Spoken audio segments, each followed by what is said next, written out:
আসসালামু আলাইকুম। এই যে আমাদের সামনে দেখতেছেন দুই সাঙ্গু ফাঙ্গু। এই সাঙ্গু ফাঙ্গু আজকে এই দুজনে ধরে কে মেশিন স্টার্ট দিতে পারে আজকে এদের প্রতিযোগিতা হবে। তা তোমার নাম কি? হাবিব। হাবিব। আর তোমার নাম? তুহিন। তোমরা কিন্তু কে জিতার আশঙ্কা আছে বলো? অবশ্যই আমি জিতবো। অবশ্যই। আচ্ছা শুরু করো। তাহলে শুরু করা যাক। শুরু করা যাক। আজকে আমরা এসিআই কোম্পানির পাওয়ার টিলার প্রতিযোগিতা নিয়ে চলে আসলাম। এই যে দুইজন,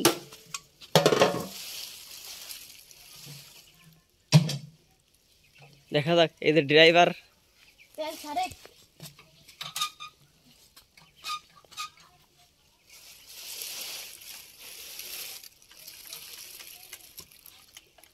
ওইছে তেল বান্ধা গেছে, তাও তেল ফুল বান্ধা আছে।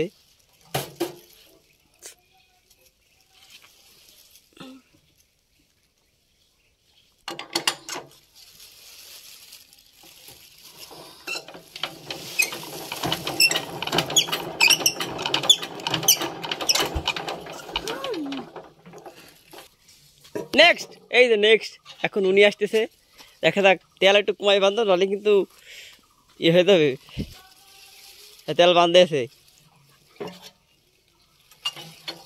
দেখা যাক এই সুইচ জাপ করে। ড্রাইভার খন্দকার।